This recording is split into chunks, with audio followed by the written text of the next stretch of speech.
Recording in progress.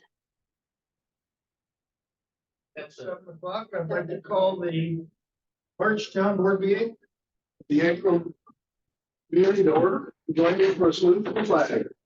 I pledge allegiance to the flag of the United States of America and to the republic for which it stands, one nation, under God, indivisible, with liberty and justice for all. Thank you all for being here. First item is a recusal check. Anybody on the board have anything they will recuse from later this evening? No? Okay, good. Minutes from February Town Board meeting and public hearings. Any comments or questions? Can I get a motion to approve them as presented, please? Move to approve the minutes. Second, all in favor? Aye. Anyone opposed? Thank you very much. Revaluation update. Suzette and Renee, are you there?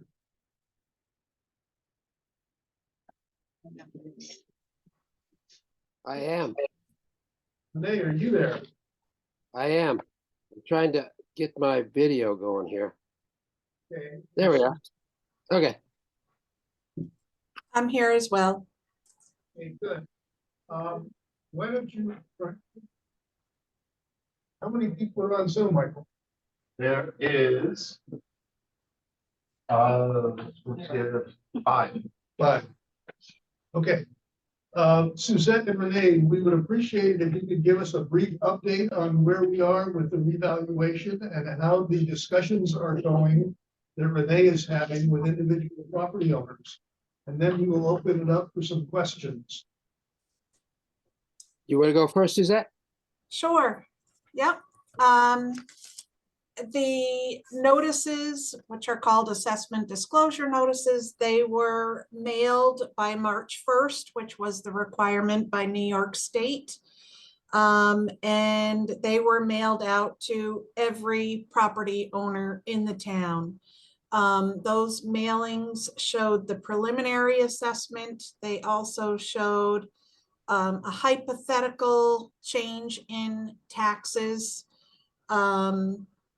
And also the town put lots of information up on the website for property owners.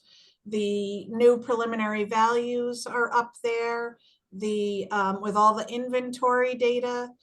Renee and Monica put up sales reports that were done for both residential properties that have sold within the last 3 years and vacant land that's sold within the last 3 years. Those are available on there. There's information also on the website on how to estimate the market value of your home. And there's really a lot of information up there. We've had at least 100 phone calls in our office, people scheduling appointments. Renee has been holding appointments. His days have been full of appointments. This is nothing out of the ordinary for a project like this. And you know, he will continue to do the appointments. At this point, his appointment days are full, but property owners do still have, they still can put documentation together and submit that to him as the letter stated with their worksheet that's available online. But they need to submit that to Renee prior to or up to March 25th so that he has time to review everything and to then be able to file a tentative assessment roll May 1st. Once that tentative assessment roll is filed, right around that same time, notices will be sent out to any property owner that Renee has reviewed the assessment. So anyone that came in for an appointment or anyone that submitted documentation to him, you know, if they didn't have an actual appointment. All of those people will be notified very early May, and will have ample time to attend grievance day if they choose to. They may not need to after, Renee reviewing the property, but they may still decide that they want to go on to the grievance board. But Renee has been through this before, and he's doing a great job going through every property. I must say that everybody that has called in here, obviously we understand that they have great concerns about their property value and their taxes, but everybody has been very nice, pleasant to deal with, and we've tried to give them, as much information as we can and point them in the right direction. But the project is going along as scheduled. Okay, thank you very much. Renee, would you like to add to that? Certainly. Thank you, Suzette, that's very, very informative. Yes, I've met with, Suzette would know the numbers better than I do. I've just been meeting one person after, or couples after another. So I don't know how many I've met, but. About 65 at this point. Oh, okay. Yeah. And I know there's a bunch more next week and tomorrow. So that's, Yeah. the 100 will be filled easily. But yes, like Suzette said, if you can't get an appointment, please don't hesitate to send me information. It's going to be just as informative as almost as informative perhaps as an in-person meeting, but I won't discount it because you sent it in or mailed it in. But I do need adequate time to review all these. I will say a couple of things, and I've mentioned that to a number of folks who have come in. Unfortunately, as we all know, the timing was not, it was nobody's particular timing, but it was the timing that the disclosure notices went out before a lot of the exemptions had even come in. So I'm just about up getting all the exemptions in.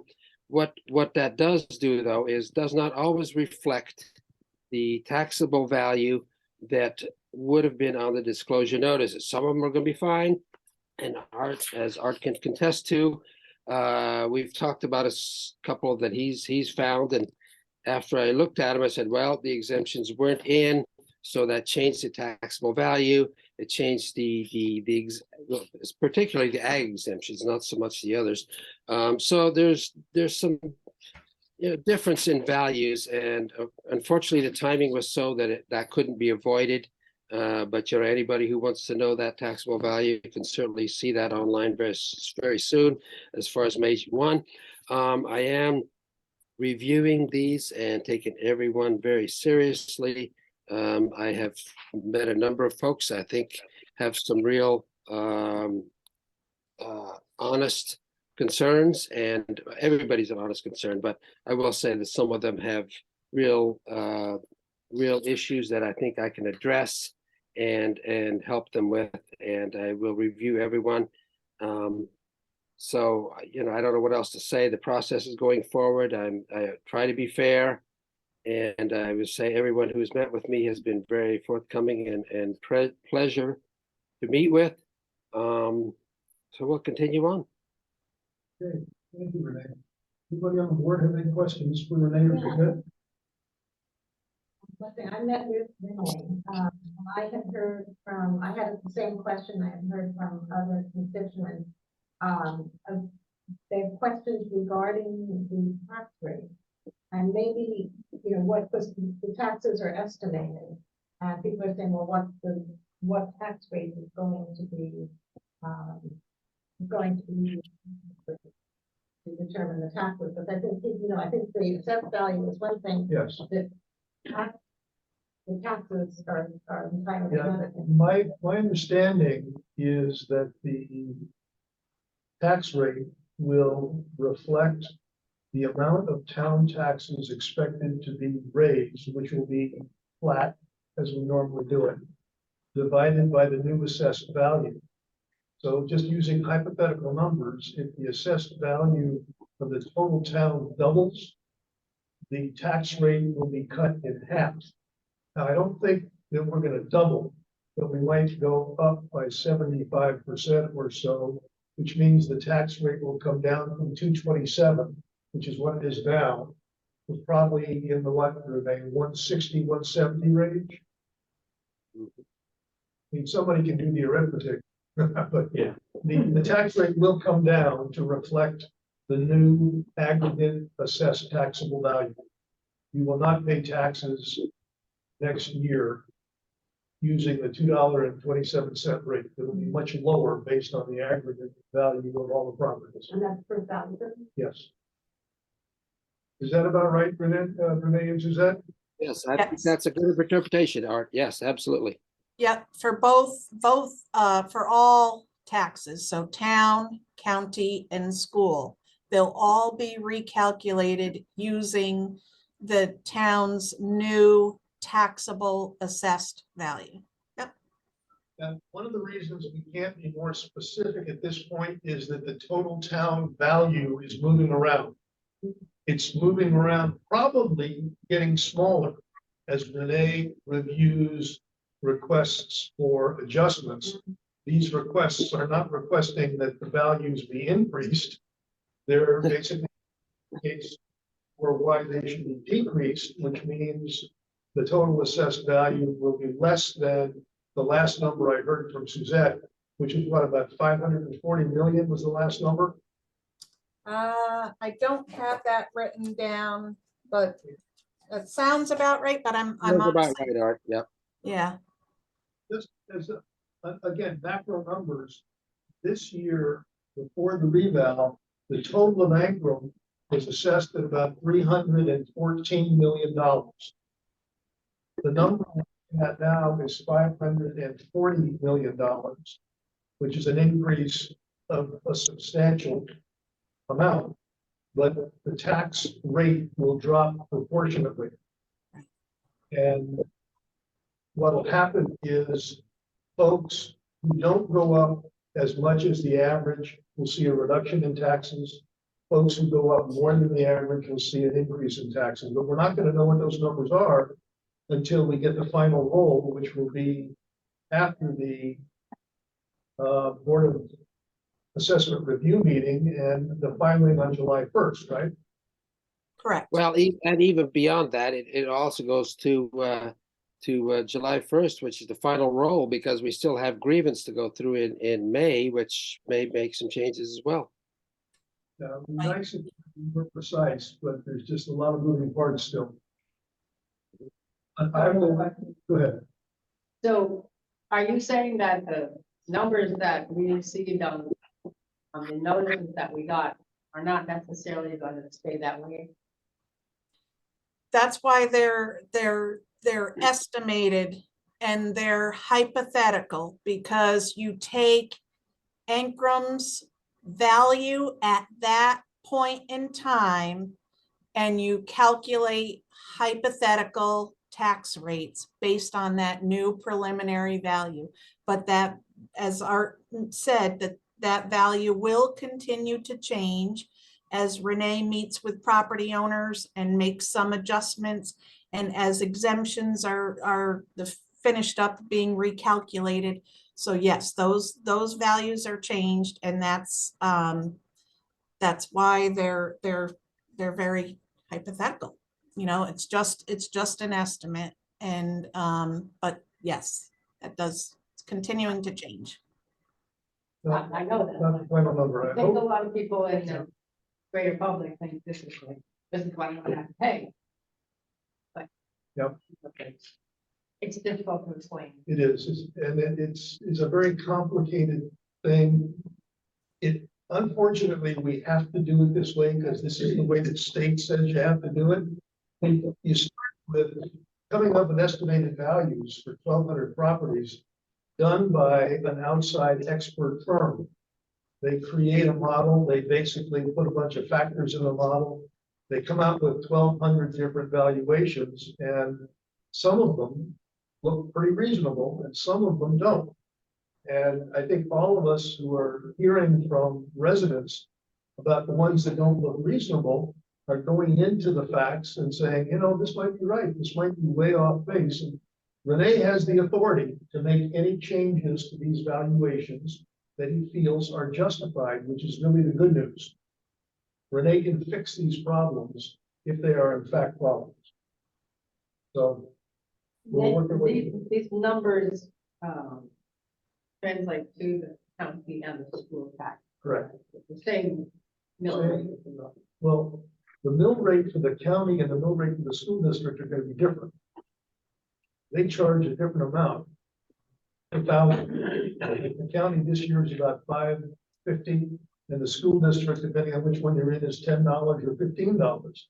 But those mill rates will go down as well, reflecting the assessed values for the town. But we don't know by how much. Which is all this What we're doing uncertainty. is strictly for the county. The taxable assessed value that we come up with is going to be used by the school district and the county at 100% equalization rate. Instead of the 74 that we were at last year. And Suzette told me if we hadn't done the eval, we'd probably be in the mid-60s in an equalization rate. So we're going to basically be accurately assessed, and the school district and the county will charge us based on their tax levy, which will be a rate that is less than we're seeing this year by a significant number, because our values are up by a significant number. Right. But I can't tell you what any of these numbers will be. Frustrating.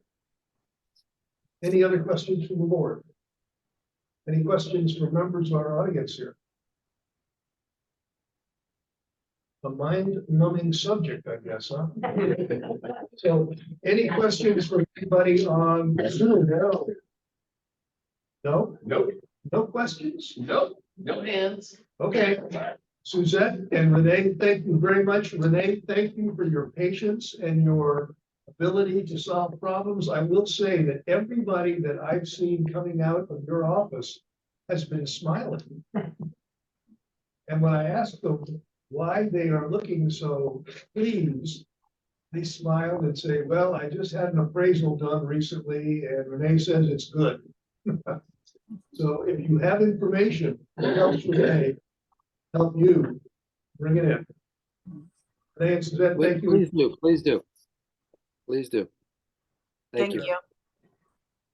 Worksheets are available out. I have them in a box nailed to the side of the building. Oh, So you don't have to come Yeah. when the town hall is open. You can come whenever you please and grab a worksheet. yeah, those would be really helpful for me.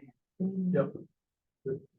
Okay, next item is Dan Stolzenberg and the planning application review process. Dan, are you with us?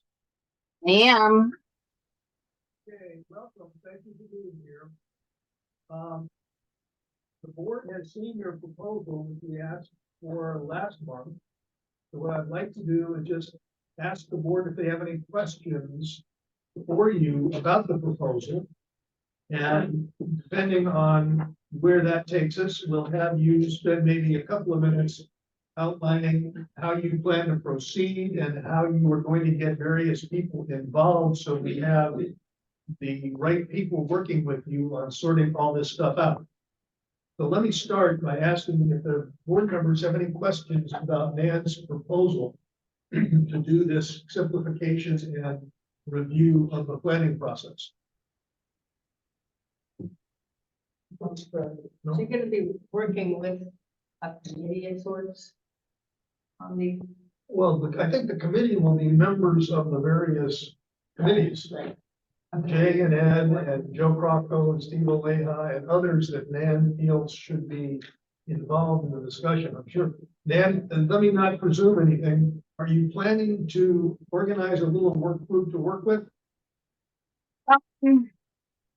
I could, if you feel that is the efficient way to go about. I mean, I think that my approach was to, at least on the checklists and the process type new forms that everyone would be to draft them and then get feedback from all parties, you know, the ZBA, the planning board, the CAC, Ed, Jay. I don't know if we need a committee.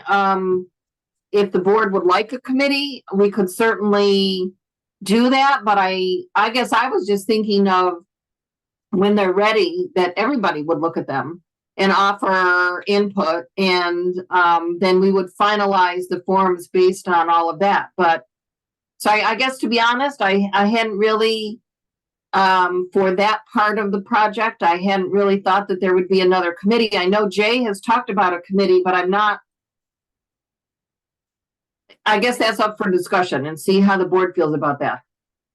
Sorry, Dan, I'm not suggesting there should be, I was just curious. Yeah, I Yeah, think- so my intent was certainly to involve and get input from everybody, but you know, I don't know. I think that it's really just a matter of me getting these things together and then getting them out to everybody to review and look at. I think that's a good approach, and I think, you know, there's a need for a committee that'll become apparent down the road. So let's go ahead and go at it and what you're suggesting. Good question, Bonnie. Any other questions from the board? No, no. Any questions from anybody here in the audience? Any questions from anybody on Zoom? No. Well, I don't think it's for a lack of interest, Nan. I think it's just your proposal was very clear and very succinct. So what I would like to do is ask you if you have any comments you'd like to make before the board considers this for approval. Sure, yeah, there were two things. One is just to convey that from going through this process, and at the end, we're going to have a series of new forms and application forms and written materials to try and coordinate all of our applications better. My intent was that, given everyone was going to be having input on them, that the town, that they would really be town board approved forms. So it's not just me saying, hey, everybody, I think you should use these forms. But then when we've gone through the process, that everybody agrees they are the forms that we're going to use. That was my intent, that they would be kind of town board sanctioned. Yes, these are the way we want to go. So that was my intent. And the other thing is, I think there is some discussion that you all should have, which was on, let's see, which one was it? The one on ongoing consultant project review. So that was basically considered when I did the original interviews and put all my recommendations together. And my proposal included that any application for a site plan review or a special use permit would come to me for that short kind of 2-hour or whatever preliminary review. But I did have in here that you should discuss among yourselves and maybe with the planning board whether you feel that there's any need to have other applications such as a subdivision or a abbreviated site plan that may be more complicated than another, that you would also want that preliminary review from. I didn't really know how extensive you wanted to offer that as a first cut review for the planning board and the ZBA. My inclination would be to let that decision rest with the planning board and the ZBA, and that they could be authorized to refer anything to you that they feel should have this preliminary review. I don't think the town board is current or knowledgeable enough about these kinds of things to make that judgment. But I think and the ZBA know when they need that kind of review. We have Jay here. Jay, do you have thoughts on that? So there's two kind of distinct types of abbreviated site plan review, and that's kind of where the distinction is most apparent. So there's, you know, a small residential project on, you know, maybe an acre of land close to one of the hamlets, and then there's a large residential project. And if we defer to the planning board, I can speak with Joe, and, you know, he can just say, send this one up to Nan. We do now have the fee schedule that does contemplate consultant review for most projects. And once Nan takes kind of a surface look at it, he can just advise the planning board, hey, this is a more in-depth application. Can you collect an escrow? So then that's kind of how the process would potentially flow, not just Joe, but also Aaron, the vice chair, is in town frequently and take a look and address some concerns. Colleen has also helped me with some map review. So we do have folks that can kind of issue spot and refer when necessary. So you're comfortable with the idea that the planning board and the ZBA will decide which applications to put through this review? That's, I think, the key. Anybody else? With regard to the ones that weren't specifically already mentioned in the memo.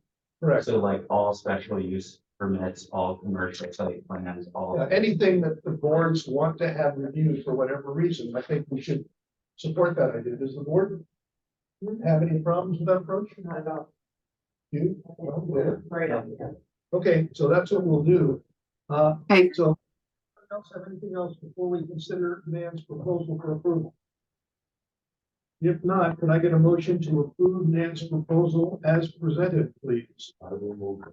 Thank you, Hugh, and who will second it? Thank you very much. Since this is a motion, we can just take a vote. All in favor? Aye. Aye. Anybody opposed? Carried. Nan, thank you very much.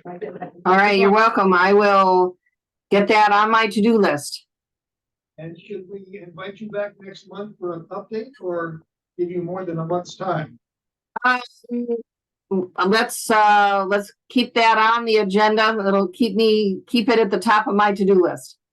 Okay, excellent idea. Thank you. Okay. All right, bye. All right, moving right along. Local One law. more comment on that. Yes. Planning the process of the whole department. I think so.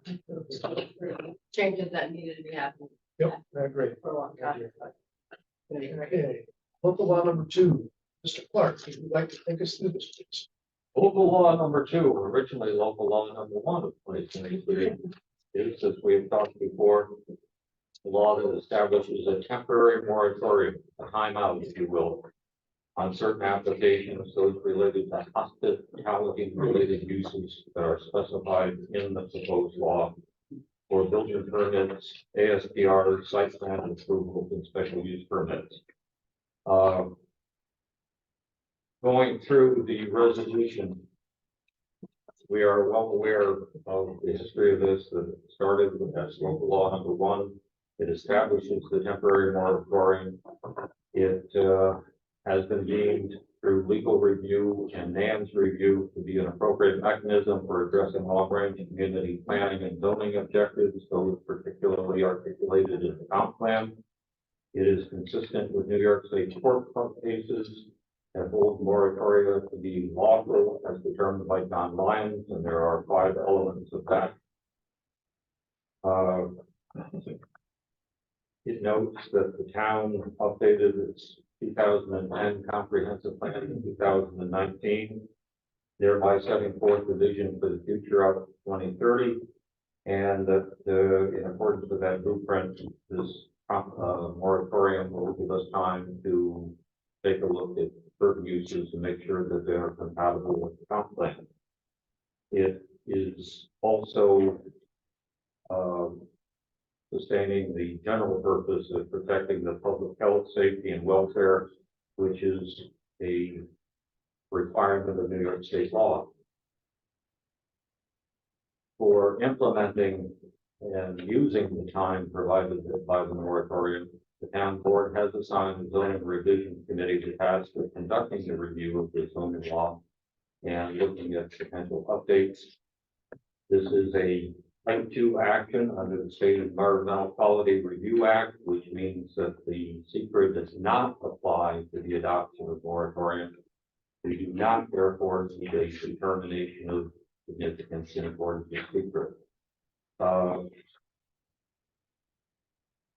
The town board members have had both the original local law number 1 and the final version of local law number 2 on their desks for the requisite period of time. We have also received the response from the Columbia County Planning Board's review, and they determined that adoption of this law would not have any countywide implications, and thereby they gave us the go ahead to do as we see fit with normal voting procedures. We have conducted a public hearing as required by law. That was done on the 16th of February, and we have posted the proposed local law on the website in hard copy here in Town Hall, electronically and elsewhere. We note that the public offered no substantial comments, particularly no negative substantial comments about the proposed local law. Subsequently, the town board is authorized to go ahead with its final version.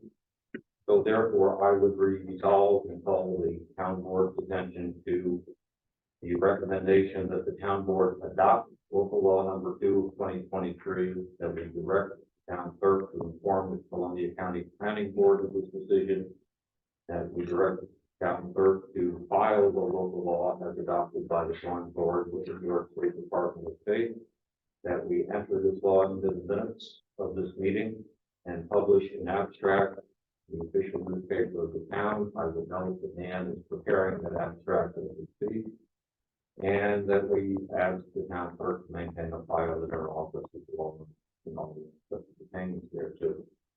I move that resolution. Second.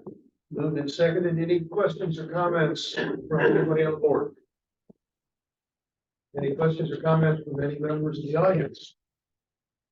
Any questions or comments from anybody on Zoom? Hello, this is Tom Brondolo. Can you hear me? You adopt this again? I'm sorry, it's Tom Brondolo. Can you hear me? Did not understand. Yeah. Are you able to hear me clearly? You're coming across garbled. Can you get closer to your speaker? I will try. Hold on one second.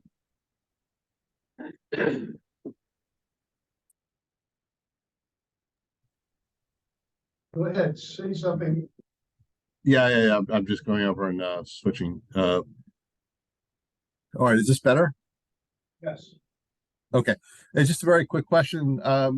Local law number 2 seems to drop the STR as one of the uses, and I just wanted to confirm that. At least that when I look at the local law written on the website, it does not have STRs in it. Is that correct? Yeah, we discussed that at the last meeting and decided to take STRs and currently operating camps out of the moratorium. Okay, I just wanted to clarify that. Thank you. Any other questions or comments? Plain SPR. Short-term rental? The Airbnb kind of stuff? Okay, so we have a motion and a second. So just a follow-up question. So in a nutshell, what's the issue with that?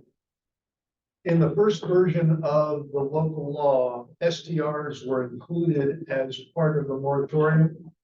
And we decided to take that out so that they are not part of the moratorium, using the logic that we had just previously in the last couple of years reviewed the STR law, and it was pretty much up to date. So we thought there was no reason to include the STRs in the moratorium. Okay, any other questions or comments? We have a motion and we have a second. Let's do a roll call vote. Councilwoman Hunt. Yes. Councilwoman Gold. Supervisor Robinson. Yes. Councilman Boyce, Yes. Councilman Clark. Yes. Okay, the resolution is adopted. Thank you very much, Chief. Thank you very much. And please thank the gentleman that gave me. And we will be moving right along to investment opportunities. Do we have Bill Weiss on Zoom? Not that I can tell. Do we have Steve Oleha on Zoom? No. Do we have anybody who wants to speak about investment opportunities on Zoom? Nobody's raising their hands. Harold, do you want to speak about investment opportunities? Or do you want to wait till Will does it next month? I think Will should do it. You did have a meeting, correct? Yes, we just had a meeting. I really don't remember what, we cover everything at every meeting. We had, Paul Ricciardi was there at the meeting, asking for money. I happen to have come in a little late, but it's a special program that he runs in conjunction with the Connect school with the kids, and many of them are our kids, and because so many of them are kids, he felt that it was necessary that the town have a place where I hope I'm not mangling this, where the Ankrum Opera House could have a performance with, of course, all the kids in the program, but many of them are our kids, and the parents were upset that there was no place in the town. So he was asking for some help in setting up a place. I think we're best off letting Will present this. I know that they were planning to do a presentation in April Oh, okay, about this and the rest of the issues that they are Okay. dealing with. yeah, but I thought that was The good. April town board meeting. But Well, I just don't know what, they were supposed to come up with some recommendations in September. Now we sort of put that on hold, but the housing committee is kind of waiting to see what discussions. I thought I heard from Will, attending those meetings now, but he have something to say about it. I think they're planning to be here in April. But you should talk to them some more and see where they are. I think they're on housing, they're looking to our housing group, you and Dave Hall. When he's done in the meetings with us. Yeah, okay. So we'll hear more when he chooses to join us. Okay, so moving right along to the town supervisor, February financial reports, you all have seen them. Nothing's really unusual to report. It's been a normal couple of months. Treasury bills, we had a $508,000 T-bill mature today. I sent around a note indicating that we have purchased a $505,000 T-bill to replace it.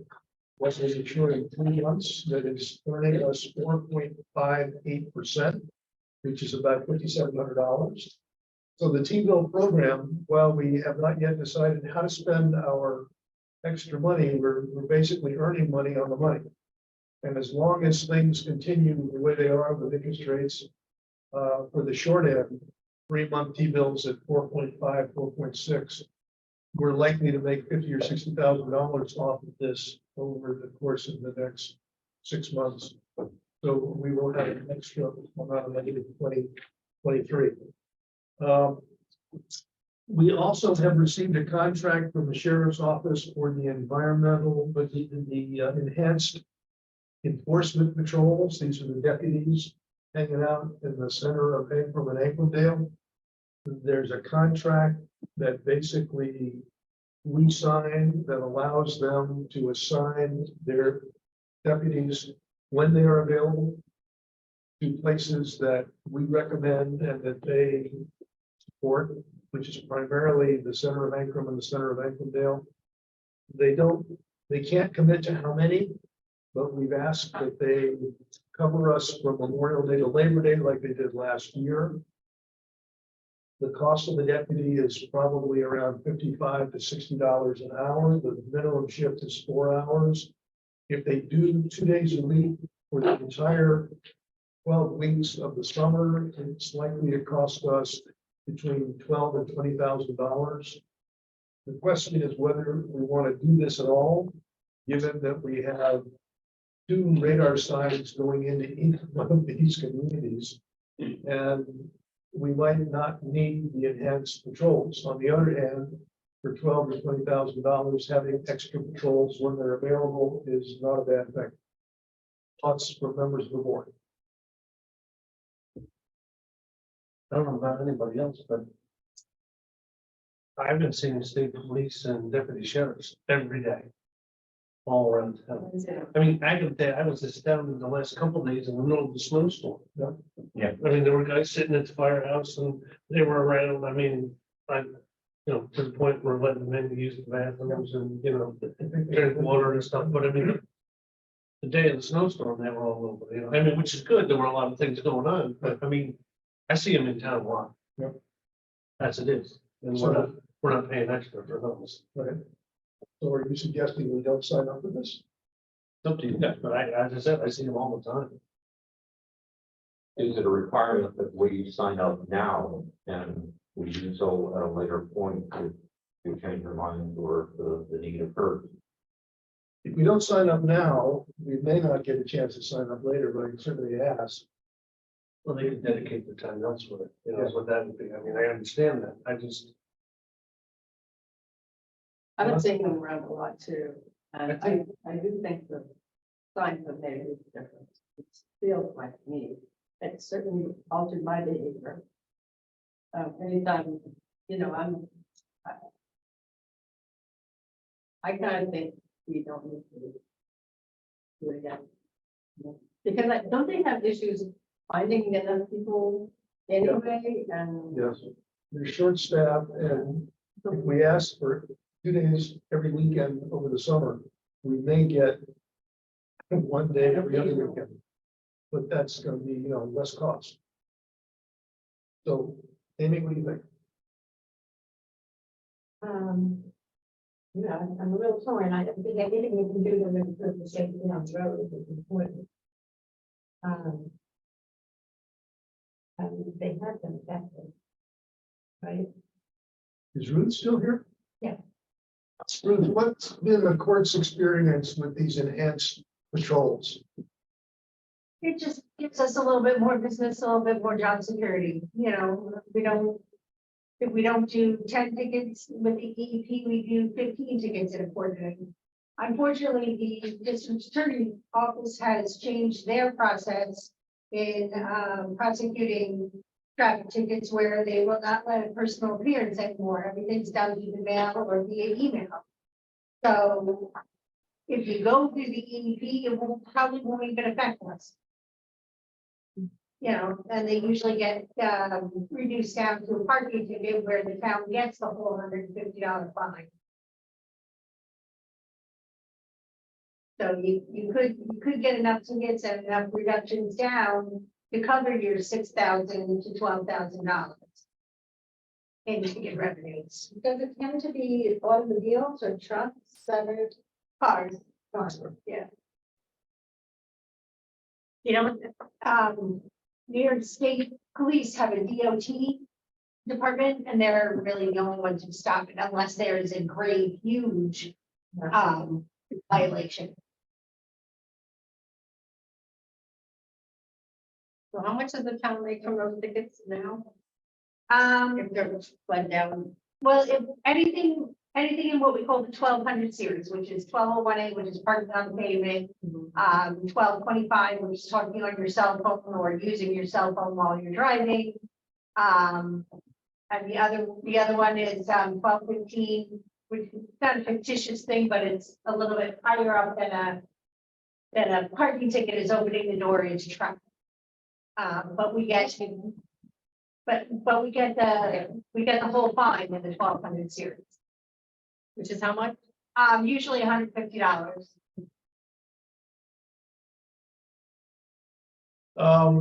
Okay, I guess my sense of it is having this contract in place gives us more leverage with the sheriff's department than not having it in place. And on the assumption that we're not gonna get 2 full shifts a week for the 12 weeks, but we'd be lucky to get a half a shift every other week, the cost was gonna be de minimis. So I would recommend that we adopt or we approve this contract and encourage the sheriff to give us 1 patrol a week, What is it committed to, 1 patrol a week. That's- the contract? Well, the contract is that we're going to have enhanced patrols that we will work with the sheriff to define. It doesn't commit us to any specific number. It doesn't commit them to any specific number. And our experience is that while last year we asked for 2 or 3 shifts a weekend, we got maybe 1. Right. So I can't see that it's doing us any harm to have them I mean, patrolling the area. we didn't commit to any signing contract, would that be a breach of contract? Well, no, the contract doesn't specify how many. The contract specifies that I will talk to the sheriff or the deputy sheriff or whatever, and we will work this out over the summer on a deputy's available basis. And what happened last year is I would call the under sheriff and say, what have you scheduled us for? And he'll say, well, I've got people scheduled for these weeks. And because what happens is they put up a schedule for people to sign up. They don't say you're doing Ankrum next weekend. They say Ankrum is interested in X shifts a week. Who wants to sign up? And if somebody signs up, we get them. If they don't, we don't. And they're sort of overtime shifts, aren't they? It could be, yes. Same And David's with, point- same with the court officers. You know, they lost 10, 12 deputies to the state troopers and other law enforcement agencies. And there's probably about 10 guys on the road and in administration that are ready to retire within the next 2 or 3 years. So they're not really bringing too many people on to fill those spots. So we have a court officer once a month. Kinderhook Court has a court officer every week. So again, they fill those schedules are mandatory to fill. But the EEPs are not mandatory to fill. If somebody's willing to work, then they go to work.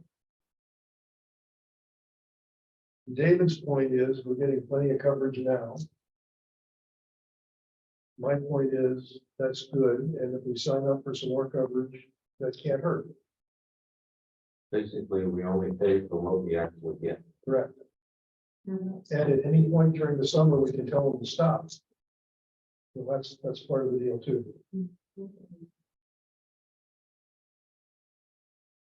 Talk to them at car accidents. It's being suggested to those guys not to be an actor. You suggested what? I'm not gonna say it again. Not to be what? I'm not gonna say it again, but I know there's things going on behind the scenes. I won't vote for us to have extra guys in there. I don't understand either. The sheriff isn't allowing the guys to sit in Ankrum sometimes. So how come we're seeing a lot of guys? Are they all state guys? Here, I'll talk to you at a different point. I'm sorry, that's my position. Who's going to the car accidents and talking to the police? You are. Okay. I'm just telling you, they're not being allowed to patrol in Ankrum. You said earlier that you've been seeing a lot of them. I have been, but they're not, it's weird. I'm talking, last year when we were trying to run EEPs, never mind. Yeah, we never got a lot of sign up and we didn't pay for it either. Okay, So I think it's no harm, no foul. okay, It's not okay. it's okay for you. I get that way, we'll vote, they're right, okay. Okay, Mr. Clark, what do you think? Well, I initially was figuring that our new electronic signs and so on can do help a great deal. And that the cost is high for relatively low coverage. But going on the premise that we only pay for what we get, this at least gives us the ability to get something. And Maybe not. well, but if maybe not is what we would have by not signing. not signing. Right. And this seems to give somewhat moderately more options. Yeah, And that's right.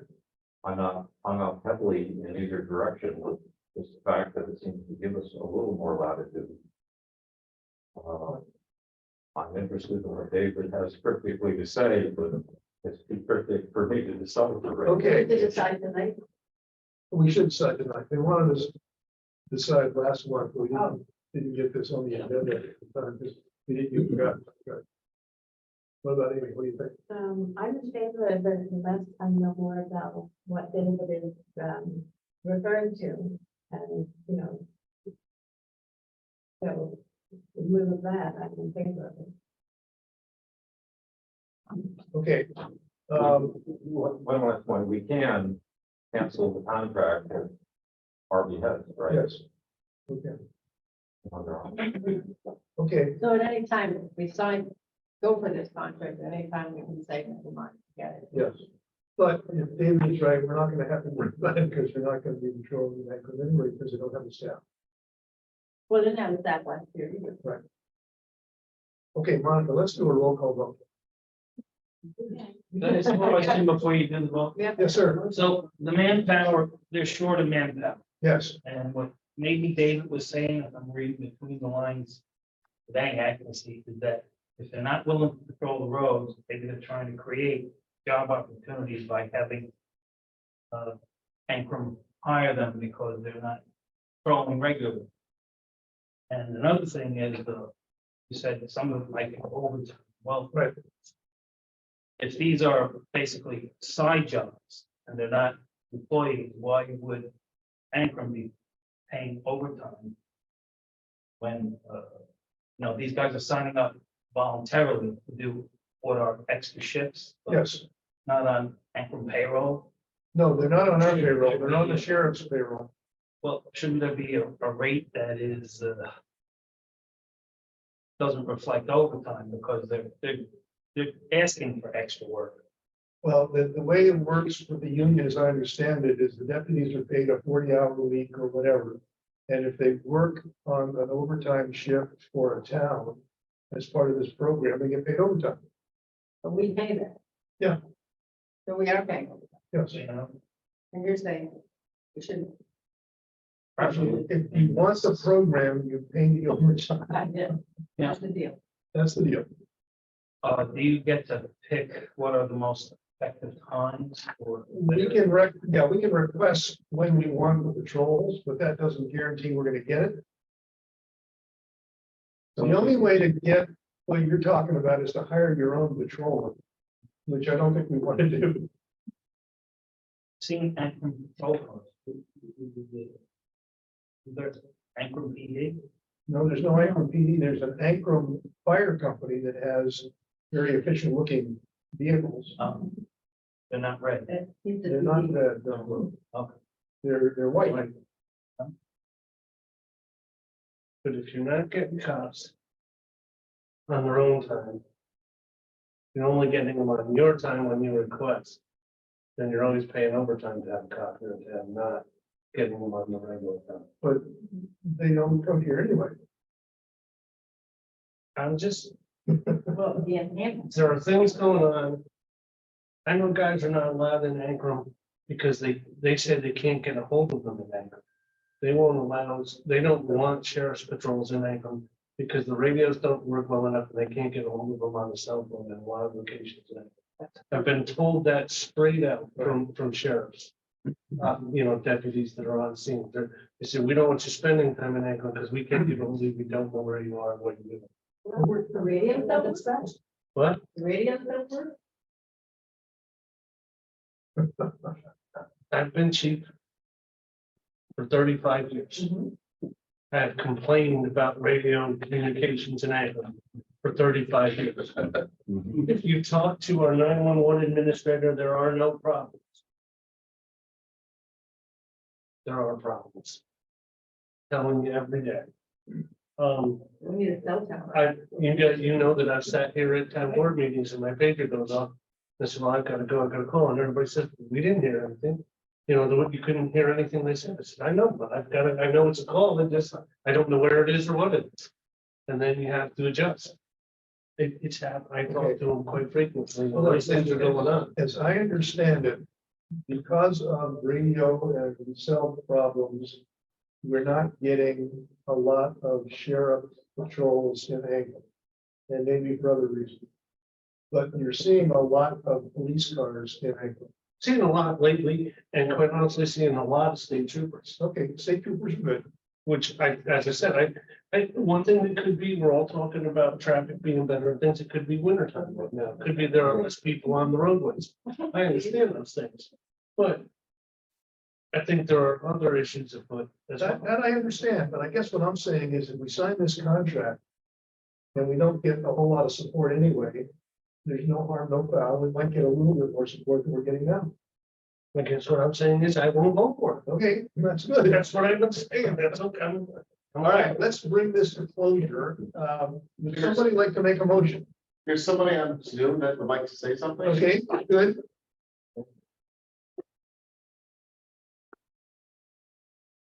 Hello. Asking them to unmute. I will unmute. Can you hear me now?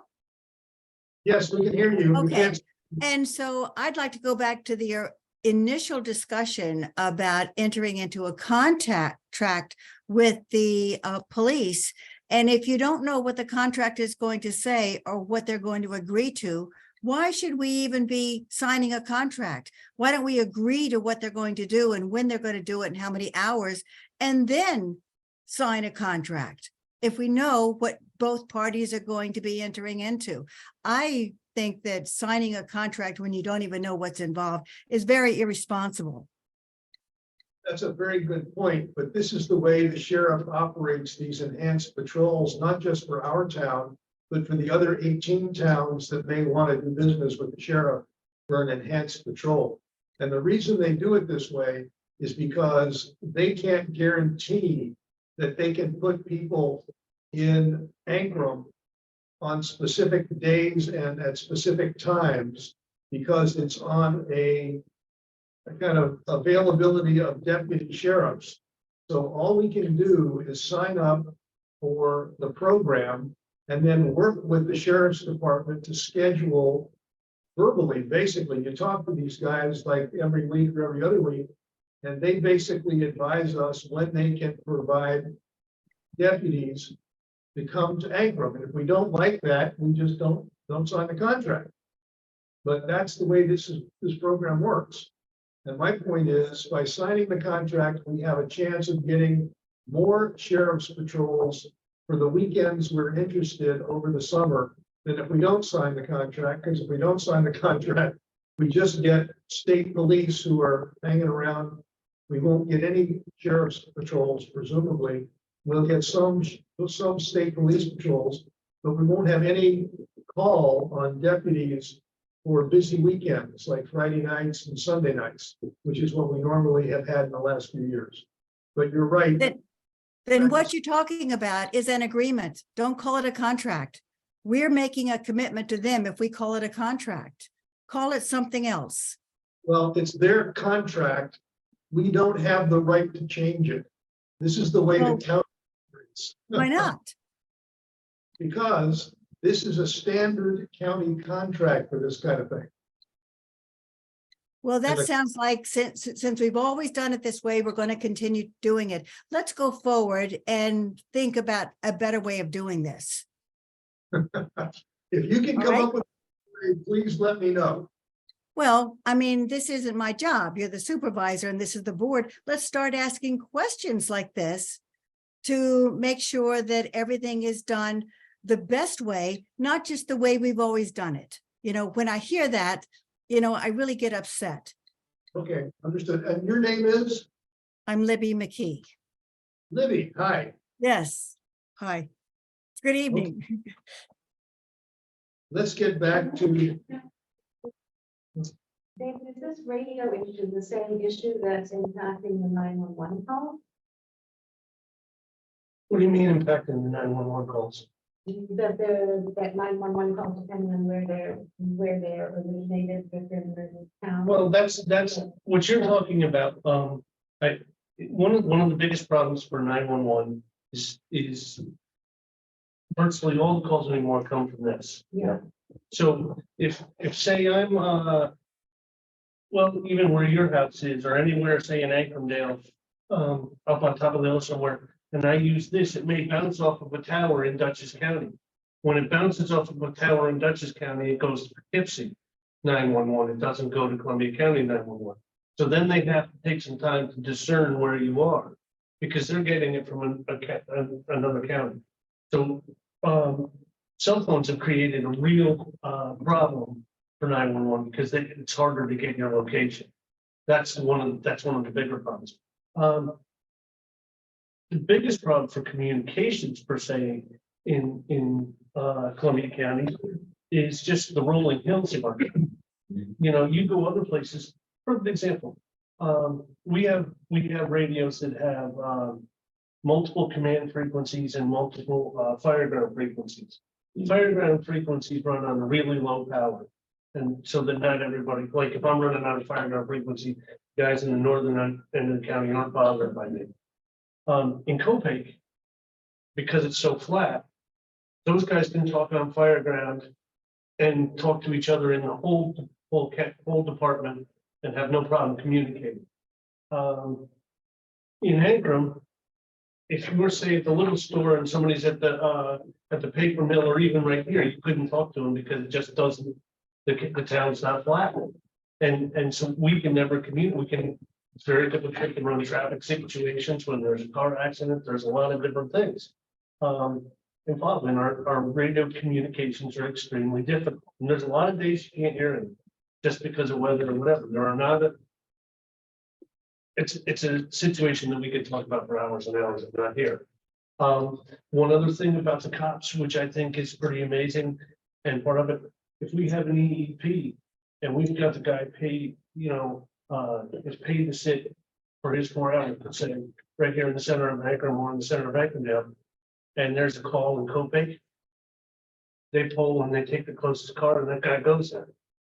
That's so, that happens quite frequently because then the sheriff's department doesn't have to schedule a car for this lower end of the county on their own because they know there's a car down there.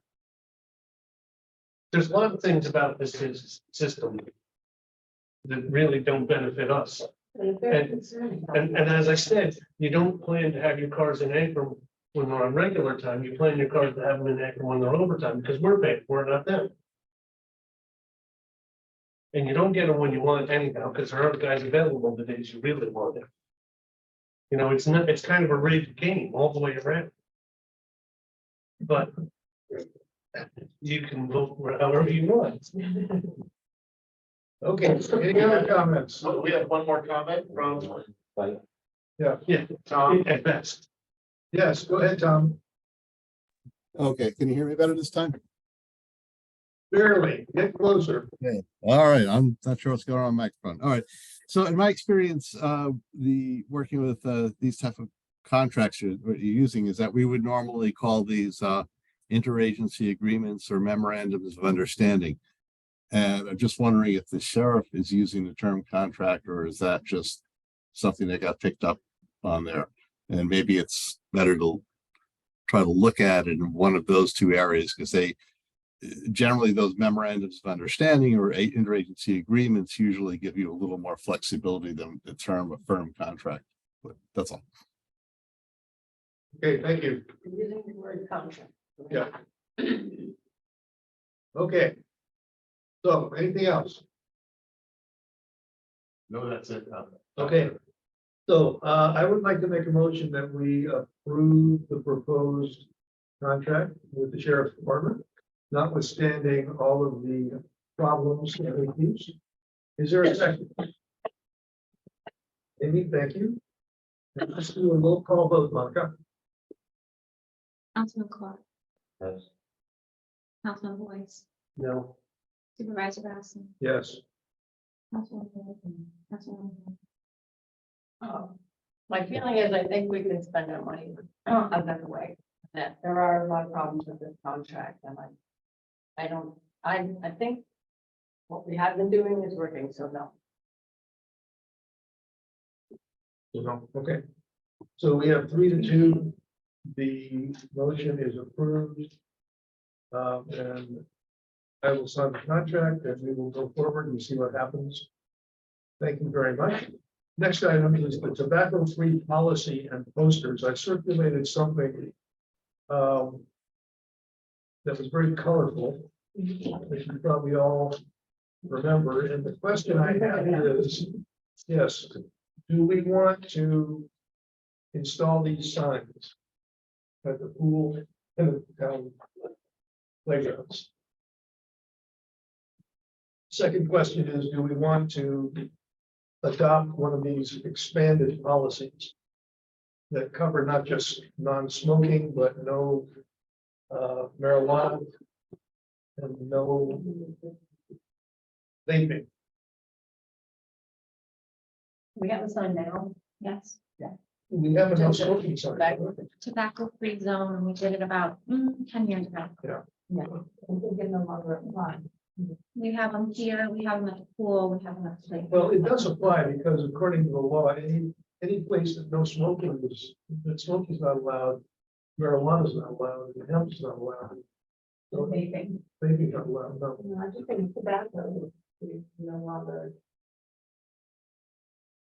But it doesn't cover it in the smoking, so, yeah, smoking. Well, Well, it says tobacco free and vaping. Yeah, but some of these signs are just no smoking and vaping. Yeah, that covers everything, but tobacco, I think somebody really might see tobacco and say, oh, Seems to me it's a matter of clarity. yeah. Legally, no smoking or no tobacco may well cover vaping and pot as well.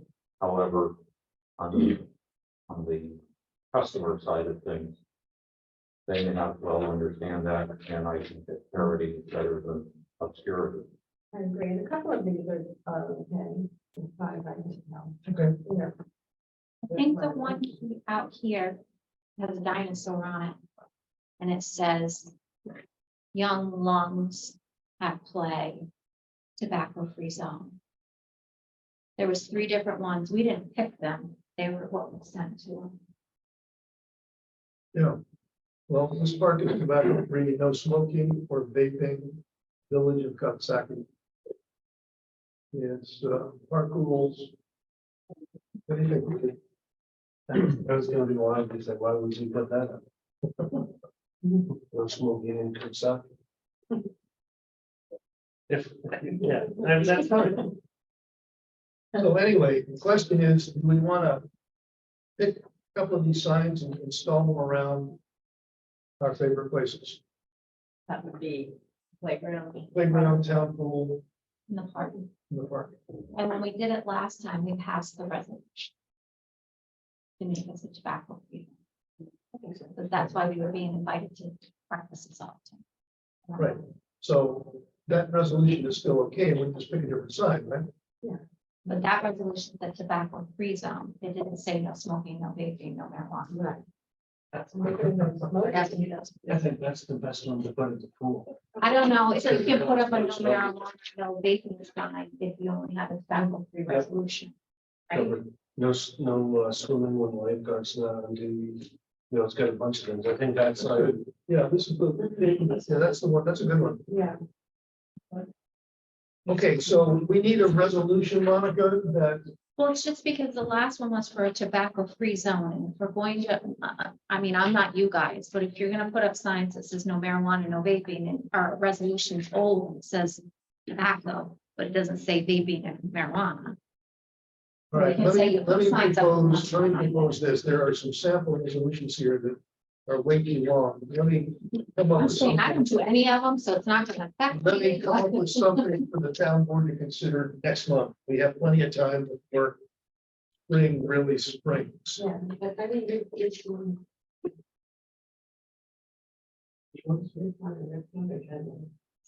David likes So that. this one, yeah, but if we leave it, this is for the pool, but if we leave that. Yeah. I was gonna say, you could get different signs for different locations. Yeah.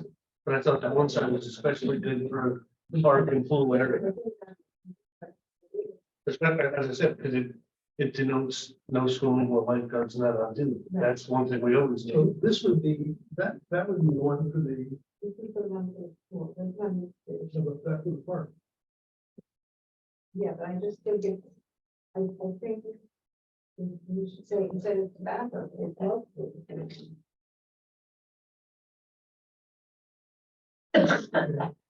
You could say this park is, it says tobacco free, no smoking or vaping. Right, but I just think it's not. Take out tobacco free. Yeah. So They just say. Smoking probably everything. no smoking or vaping. Yeah, vaping, or smoking, and then have to pick it up the same life. Right. I will bring something back next month and we Okay. can decide on the sign, so. Yeah. Okay, good, thank you. All right, last item, just want to update you, we started the audit process for 2022. The Financial Advisory Council, 4 members, including Carol, audited the books and records of the town fiscal officer, happens to be me. We did that last Saturday. At the next FAC scheduled meeting, which is going to be in April, we're going to do the report. And we will probably do the building department, and Jay, I'll schedule something for you. You're gonna be in. Have you sent me an email about that? No. Okay, because I was gonna say, I had no. We're starting the process, but I'll let you know and we'll schedule something. Okay. So hopefully we'll get these done in the next couple of months. Okay, that's all I have. Any questions or comments before we move on? We've got the camp and the pool. Ruth or Jen on the call? Ruth or Jen? Yeah, Ruth and Wagner or Jen Boyce? Nope. Okay. Well, Ruth and her deputy have organized materials for the camp, which we circulated via the active email list. We're accepting applications starting, I guess, mid-March. And Jen Boyce is working on updating the pool information, which I will get and will circulate as soon as it's ready.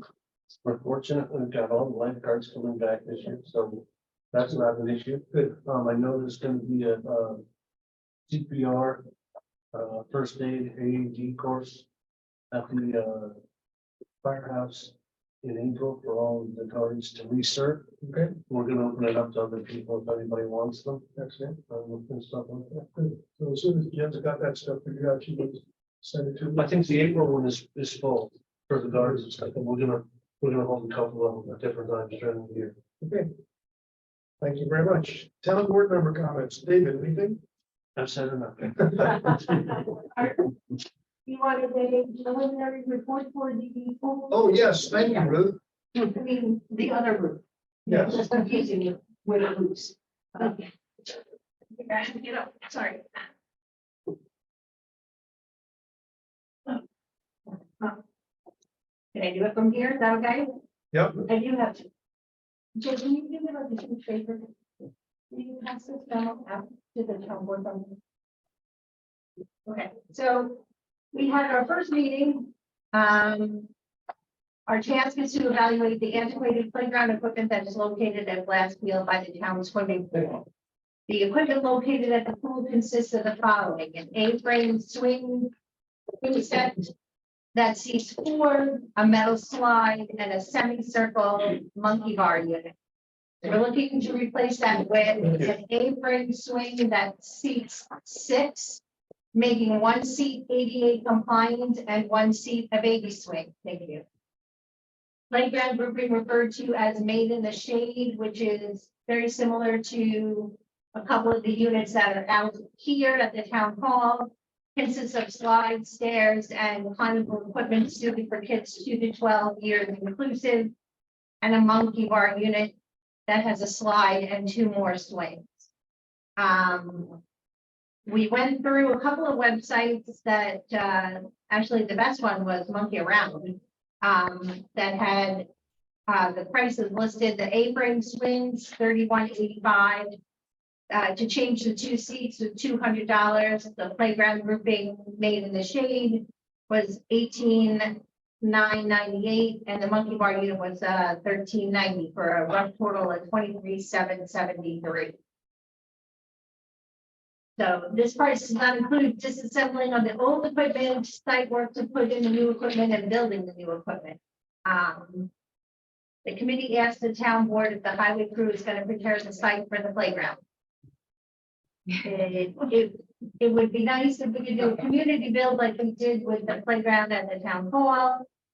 But some of the, like the swings and the monkey bars are metal, and I don't think that can be, that might have to be a company put in, and then the made in the shade piece might be a community build. Was our plan to measure up everything on Sunday. With the bad weather that didn't come to fruition, so we need to go out and figure out how much space we have, how much space we need, and then get a company, someone to come and look at it with us and tell us, no, you can't put 2 units like that side by side.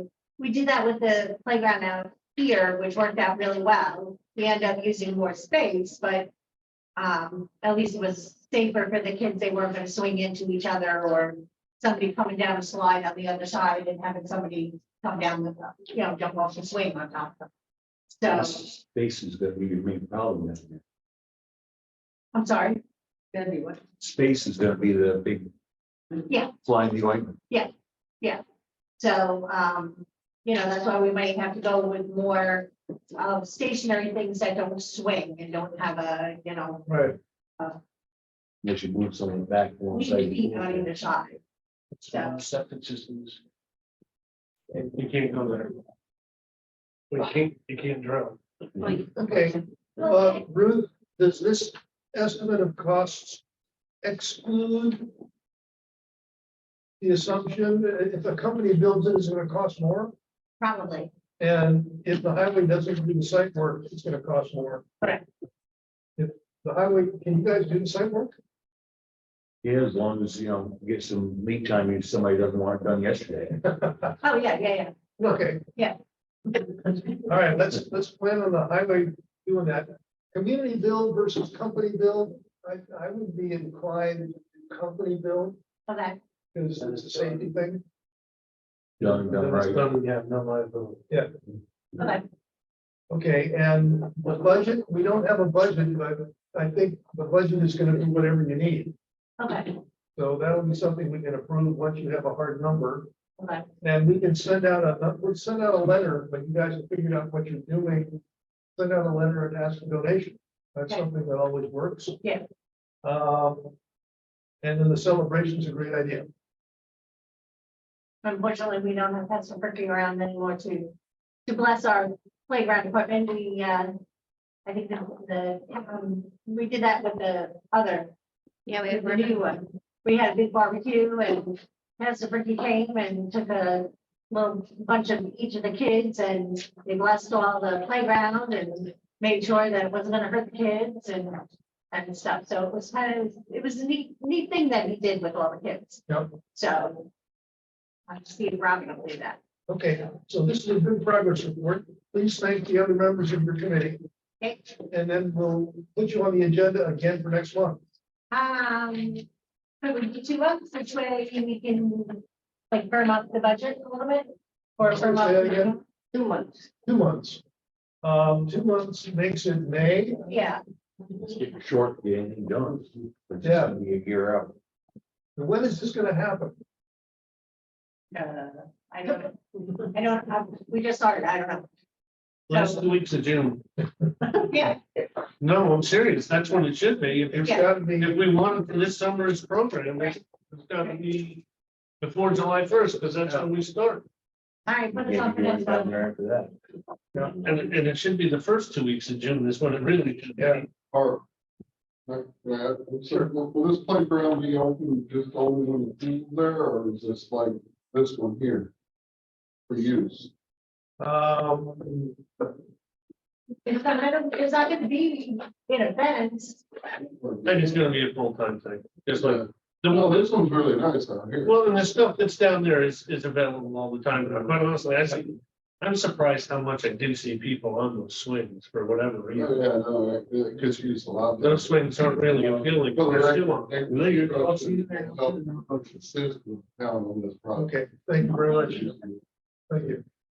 Ruth, I think David is right. You guys ought to target this for installation the first 2 weeks of June. Okay, And you should get a couple of estimates. If the project goes over $35,000, it has to be competitively bid. So we want to keep it under $35,000. Right. Gotta get a couple of estimates anyway. yeah, we're trying to find one company that does the metal swings and the monkey bars and that kind of stuff. And the recycled, I don't want to say plastic, it's not plastic, but the recycled playground. It seems that they specialize. They do one or the other, not both. So, Good. Okay, thank you. Good work. Any questions for Ruth? Anybody on Zoom have any questions? Nope. Okay. Mr. Clark. No, Ms. Gold. Just, I've been taking part in the watershed characterization advisory committee with Colleen. We're in phase 1 now with the draft. And the next meeting, there are forms that need to be submitted by the end of March, and then additional forms submitted by mid-April. And the next meeting is not going to be until probably end of summer. The advisory committee, what, but they need the time to, put all the details together. in the report. Okay. And what was the name of that project? It's the watershed characterization. It's the Punch Brook watershed characterization. It's part of the CAC. Or part of the CACS, yeah. And it's an Ankrum Gallatin Copay municipality effort. Punch Brook watershed characterization. Right, it is a project. Okay, thank you. Any questions about that for Amy? I have materials that I can share. Okay. Yeah. Yeah, let me do what you circulated to the board. Sure. No. Okay, Amy, everybody. I can just report on the housing committee, and we've been very busy. With lots of meetings. And Michael over there is actually on our committee now, Oh, and good. many things will be growing. There's a lot of interest. Anyway, since the last town board meeting, we had Dave and I have been, Dave Hall, who's my co-chair of the meeting. We met with Michelle Tulo, Hudson, who's working with Columbia Land Trust. There's a gentleman named Steve Rosenberg, who is also affiliated with the Columbia Land Trust Conservancy, and he's working with 7 counties. And his approach to housing is trying to address the issue of open space and land conservancy, coming to some agreement about also providing housing. That is the Tri-Town Progen 3-town group met again. We also met again with the Salisbury group, and this time it was John Harney, Leo Gaffney, and Jen Clark, who are sort of represent each one of those 3 organizations. And we met with them to see, kind of understand more how they all work together. So that was a good meeting. And then Millerton, that other 3-town group, which is Amelia, Millerton, and Pine Plains, put together an exhibition that they have in the library annex. And it's basically for the public and anyone interested to come in, and we had sort of pictures and videos of what housing can look like, what the choices might be. A lot of people don't understand what it means and have opinions that are not. So anyway, that's the removable exhibition, so I'm gonna try to get, and Sam Gazelle, who runs that group, that maybe we could set it up at the library or here at the town hall, so that it just informs people what housing can, that kind of housing can look like and what it does.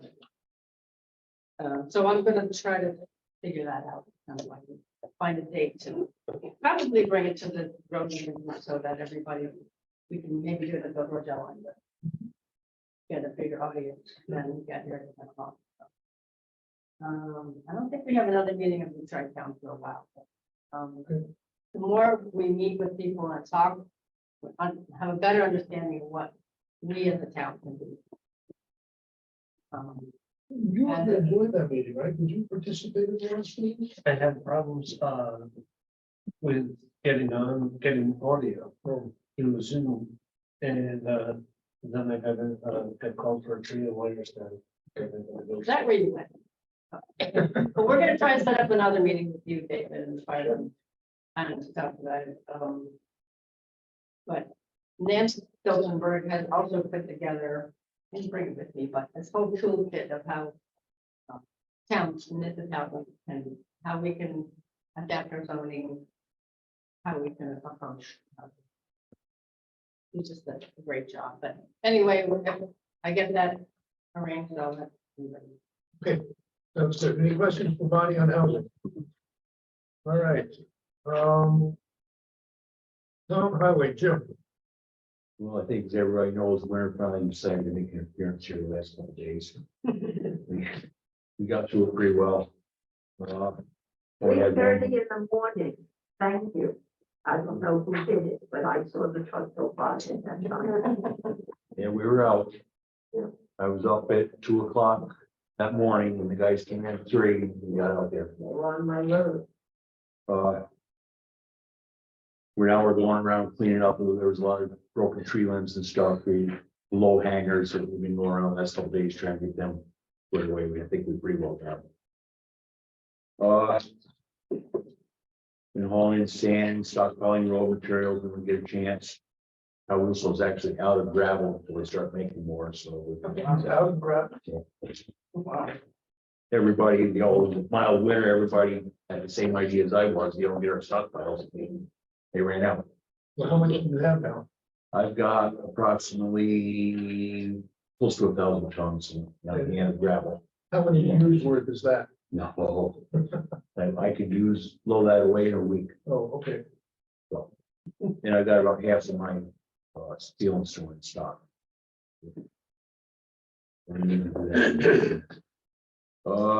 I received news about the truck we've been waiting for 2 years. It's finally been delivered to the shop in New Hampshire. It's being put together, so we should see it really busy soon. So when does that mean we will get it? Probably within the next couple of months, I would guess. Yeah, keep me posted on when, because with our treasury bills, we're gonna have to let some money sit in the account for a while to pay for it. Yeah. We'll do it. Thank you. And I told you about the quote I received on replacing the bodies on the Kenworths last month. And I sent you part of my report today with my reasons for taking that approach to that. I just don't like the idea, David mentioned possibly buying 2 new trucks to replace these. And if we did that, they'd all be model years 2021 to 2025. Relatively close to that. We already have a 2024 on order. It'll probably be here in a year. We hope. And I'm just uncomfortable having them all age out at the same time. Yeah. You know, So you're proposing that we spend 72.4 for each of the 2 trucks, yeah, and for that we get the truck body, we get a computer standard control. You it's a basically, new car and they're gonna New car, sandblast and paint truck rings and then you think these will last another 10 to 15 years. easily. The guys like the trucks, they're these Kenworths, they're a premium truck. Yeah. And they're the upper echelon. So when you get the new truck bodies, will you still use them as dumps or will Yes. you still? Yeah, the combination bodies. Okay. They'll dump, see, these have the chains that run up the center, which cause the whole structural problem that they have. These the chains over on the side, and the other side comes up, it's what they call a side dump. So if the town board approves this and you order this, you still don't know when you're gonna get them. No, you're trying to put the chicken before the egg. You know, the dealer tells me that he has to order them, and they'll give him a delivery date. And then he can schedule off that delivery date. When you can, this, the whole supply chain issues. There again. You have any sense of how long this could take? I would hope sometime probably not this summer, but in the following year. Just these trucks, we gotta keep a real close eye on them, catch any cracks and have them welded. I have a question about that. So just to review, the trucks are 216 Yes. and they were flawed from the beginning. Well, they don't really do a good job of sanding and they have the structural issue. The company admits they're giving us a close to $20,000 discount on towards these new bodies. I priced some elsewhere and they were 92 for the same thing from a different company.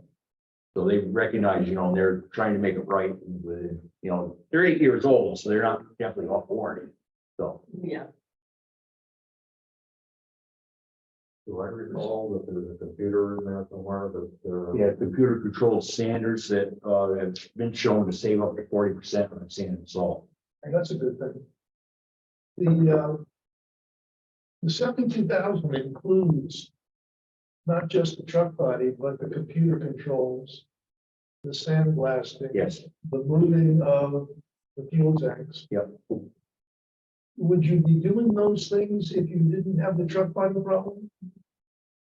They should be done as a maintenance item because 8 years of sand and salt, and the way these things are, they come out through the frame rails, all the stuff splashes up and collects on the frame and on the rear ends, and it's just an awful environment.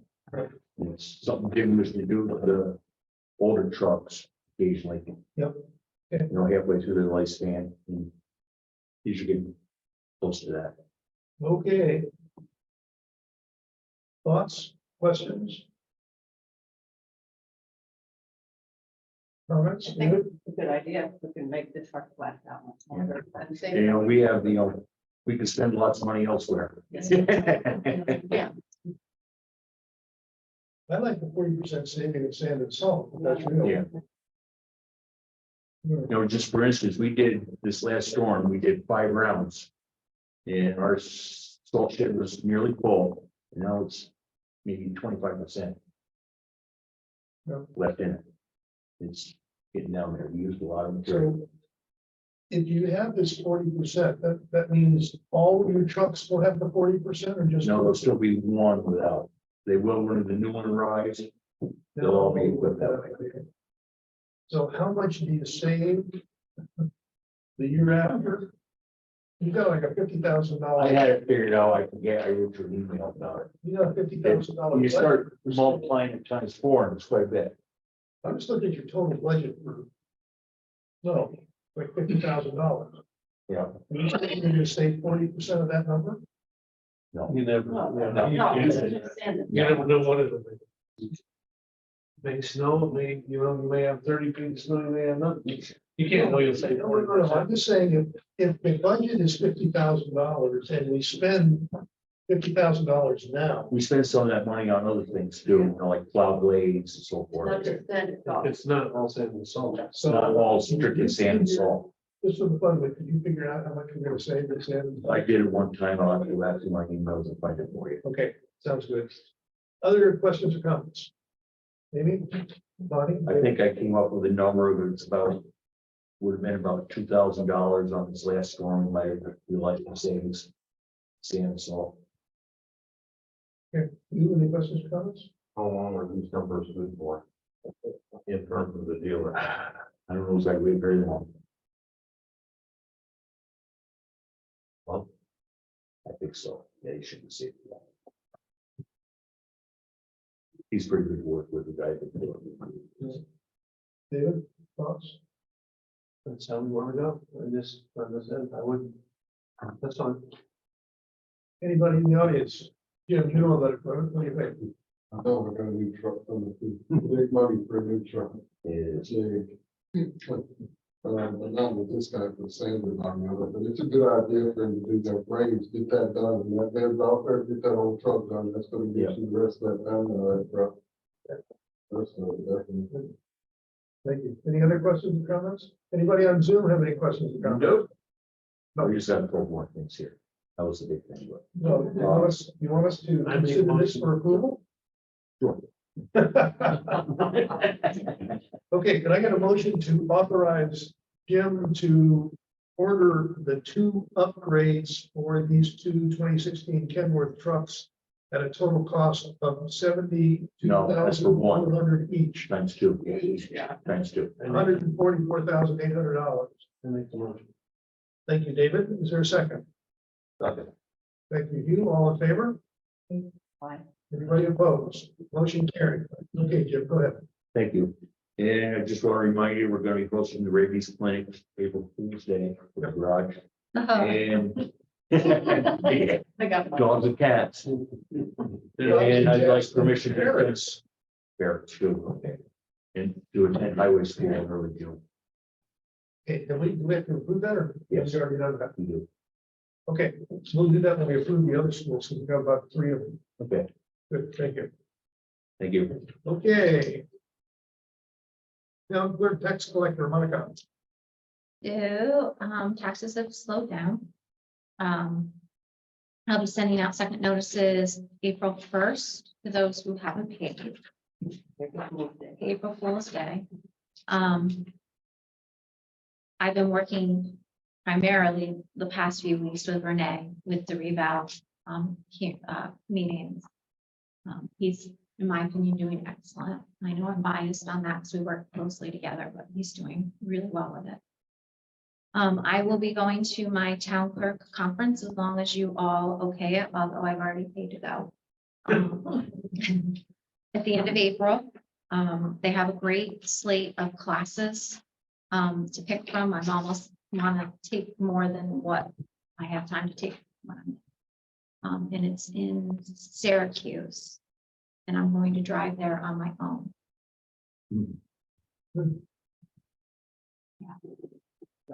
Further side drives to Poughkeepsie. Monica's greatest. Syracuse. Oh, wow. I can do it. I drove in the snowstorm this week. Yeah, I don't know. I feel safer having my car with me. I don't know. That's just the thing. The other thing I want to say is, at the height of the storm, my grandparents did not have power for 10 hours. My mother and father could not get off the mountain to get down to help us. And I and my husband had never started the generator at my grandparents. I'm at 95 years old. He needs this generator. And we had a few troubles. It was leaking oil.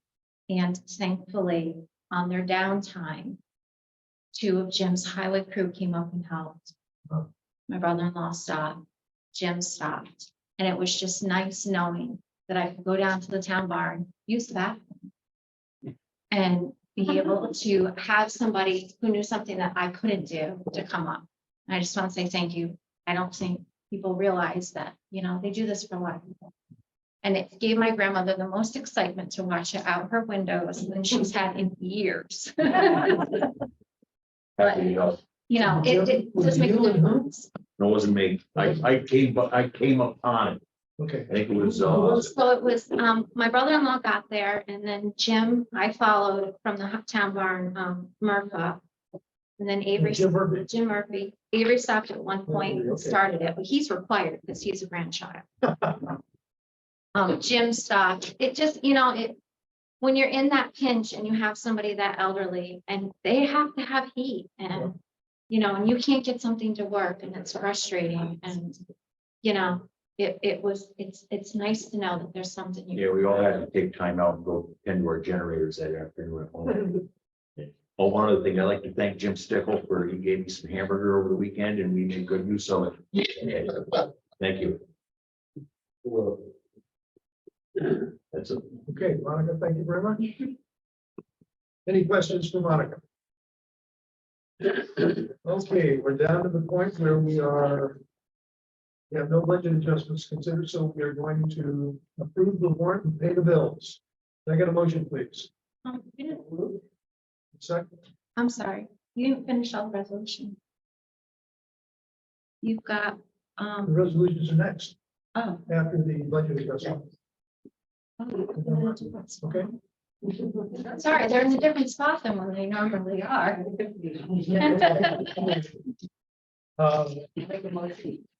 Name, is there a second? All in favor? Anybody opposed? Motion carried. Now we're going to the resolutions. We have some changes to the organizational resolutions to reflect changes in CAC, where David, Jeffo resigned as co-chair. So Jane is going to be chair, and there are one or two other minor changes. So I would like a motion to approve the organizational resolutions as presented. There's a second. All in favor? Aye. Anybody opposed? Okay, now we have conferences for the CEO, CEO, the town clerk, and the highway superintendent. Monica, I will give you a revised set of resolutions that includes Jim's highway school. But why don't we do one resolution approving all three of these training programs for our town officials? Highway, zoning, and code enforcement and town. Can I get a motion to approve those resolutions, please? I move with approval. Thank you. Is there a second? Yes. Second, all in favor? Anybody opposed? Okay, thank you very much. Do you have anything else? I don't think so. So we're now down to the public comment period. Any public comments? Anybody on Zoom have a comment? no, All right. Next town board meeting will be April 20th. Anybody have anything else before we adjourn? Making a motion to adjourn, please. Those in second and all in favor? We are adjourned. Thank you all very much.